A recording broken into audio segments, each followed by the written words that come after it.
प्रिय विद्यार्थियों, नमस्कार। महादेवी वर्मा की प्रसिद्ध कविता जीवन विरह का जलजात हम पढ़ने जा रहे हैं। आप जानते हैं कि महादेवी वर्मा को आधुनिक युग की मीरा कहा जाता है। उनका जो प्रिय है वह अज्ञात है और उस विरह की वेदना में वह जलती है और करुणा का गान गाती है। वह यहाँ पर जलजात से उसका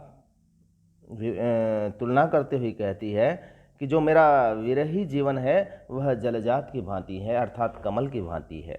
कमल और विरह में क्या समानता है, वो दोनों का बड़ा सुंदर ढंग से यहाँ पर रूपकत्व हुआ है। आप देखें इसको।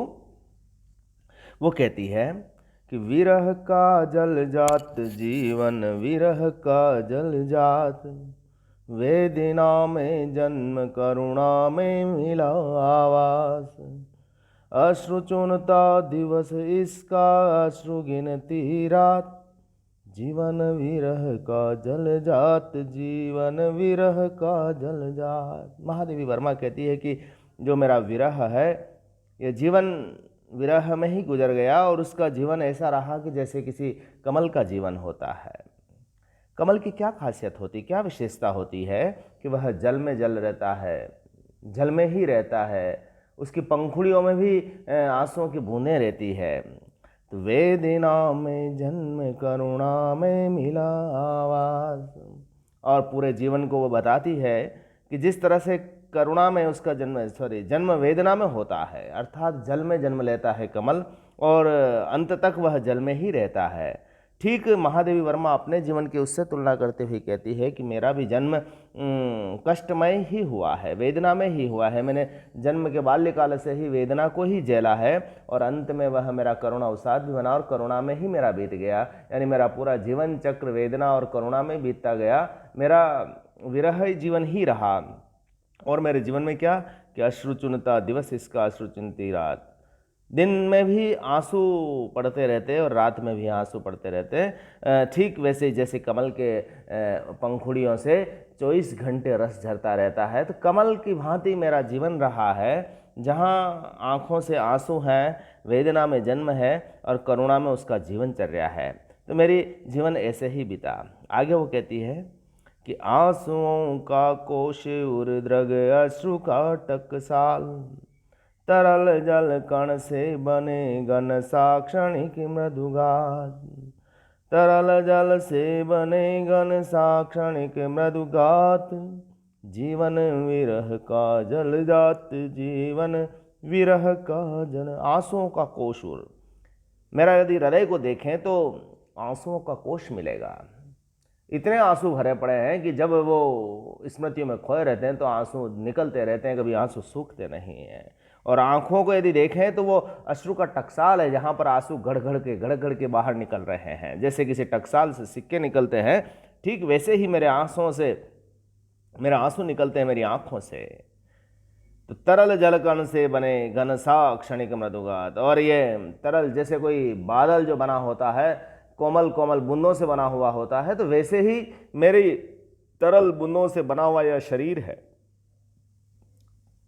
कमल की तुलना कर लें यहाँ पर, तो उसके कोश में ऐसा लगता है कि रस भरा हुआ है और उसके पंखुड़ों से टपकते हुए आंसू ऐसे लगते हैं कि जैसे अश्रुओं की टकसाल हो, मोतियों की टकसाल हो।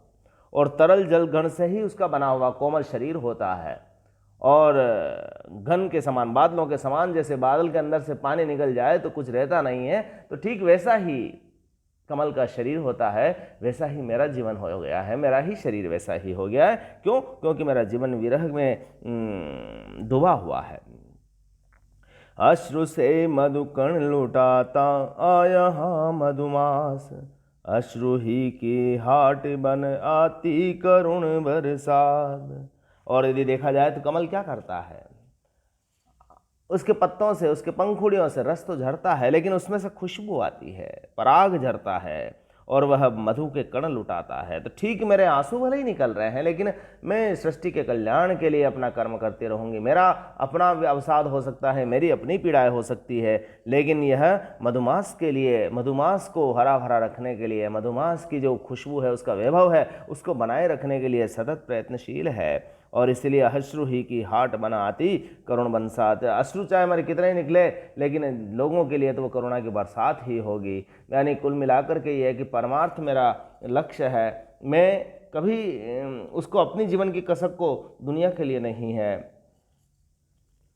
वो कहती है कि काल इसको दे गया पल आंसुओं का हार, काल इसको दे गया पल आंसुओं का हार, पूछता इसकी कथा निश्वास ही में बात, जीवन विरह का जल जात, जीवन विरह का जल जात।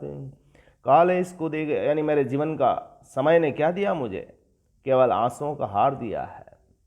महादेवी अपनी करुणा को व्यक्त कर रही है, अपने जीवन की करुणा को व्यक्त कर रही है। उसने जिस तरह से विरह की जीवन जिया है, प्रिय के वियोग में उसने अपना जीवन गुजारा है, इसलिए वेदना की कवित्री कहलाती है। मीरा की भांति उसने अपने एकनिष्ठ प्रेम को, दाम्पत्य जीवन को व्यक्त कर रही है, लेकिन उसने जीवन में इसको देखा नहीं था। तो काल इसको दे गया पल आंसुओं का हार, और समय और कीमती जो पल हैं, निमिष हैं, वह भी मेरे आंसुओं का ही हार, लड़ियां बना रहे हैं, यानी आंखों से सिर्फ आंसू निकल रहे हैं। और पूछता इसकी कथा, यदि इसकी कथा कोई पूछे तो केवल वो निश्वासों में निकलती है, यानी तेज तेज हवाओं से, यानी व्यक्त शब्दों में नहीं हो पाती। और इसी कारण से वो निश्वास कब निकलते हैं, जब हृदय के अंदर पीड़ित होता है, वह पीड़ा उसके मन ही मन में रहती है, और वह काल जो समय है वह उसको केवल आंसुओं का हार ही दिया। तो इस तरह से जीवन उसका विरह का जलजात हो गया, जीवन जैसे कमल की भांति हो गया। कमल के अंदर जिस तरह से करुणा होती है, रस होता है, पराग होता है, वह दूसरों के लिए होता है, लेकिन खुद तो वह दर्द में ही जीता है। आगे वो कहती है कि जो तुम्हारा हो सके लीला कमल यह आज, खिल उठे निरुपम तुम्हारे देख स्मृति का प्रात, जीवन विरह का जलजात, जीवन विरह का जलजात।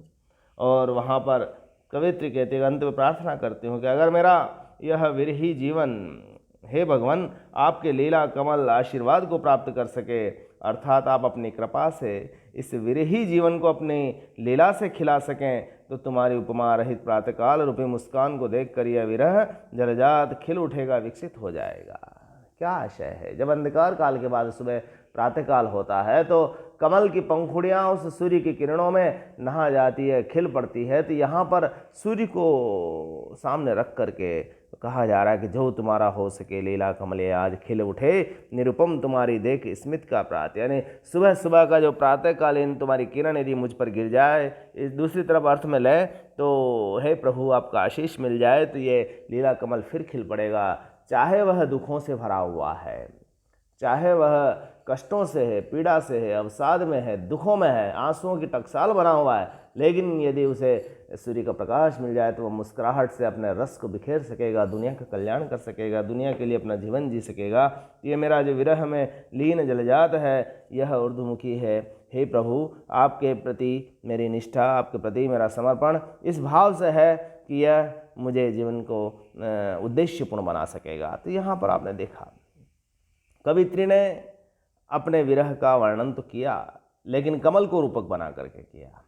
तो पूरे पद में रूपक अलंकार है ही, और आप देख रहे हैं कि ईश्वर के प्रति जो विरह वेदना कमल के प्रतीक के रूप में उभरी है, और यह जीवात्मा की पवित्रता और परमात्मा से जैसे कोई मिलने के लिए विरहातुर हो, वैसा अद्वैत प्रेम यहाँ दिखाई दे रहा है। यहाँ पर यद्यपि मीरा ने तो संकेत किया था कि मेरे दाम्पत्य, मेरा जीवन सिर्फ कृष्ण को समर्पित है, लेकिन यहाँ पर महादेवी थोड़ा सा संकेत नहीं करती है कि उसके प्रिय कौन है। लेकिन यहाँ पर स्पष्ट दिखता है, जो छायावादी कविता की एक विशेषता होती है कि वो अज्ञात प्रीतम होता है। जैसे हे अनंत रमणीय को न तुम, यह मैं कैसे कैसे कह सकता, प्रसाद कहते हैं, प्रथम रश्मिका अनारंगिणी तूने कैसे पहचाना, ये यहाँ पर पंत कहते हैं। तो ऐसी ही स्थिति यहाँ पर भी वह भी कह रहे हैं कि लीला कमल खिले। तो यहाँ पर कवित्री ने उस अज्ञात परमात्मा से, अज्ञात प्रीतम से मिलने के लिए कमल को प्रतीक बनाया, और बड़े रहस्यपूर्ण ढंग से मर्म स्पर्शी अपने दर्द को व्यक्त किया।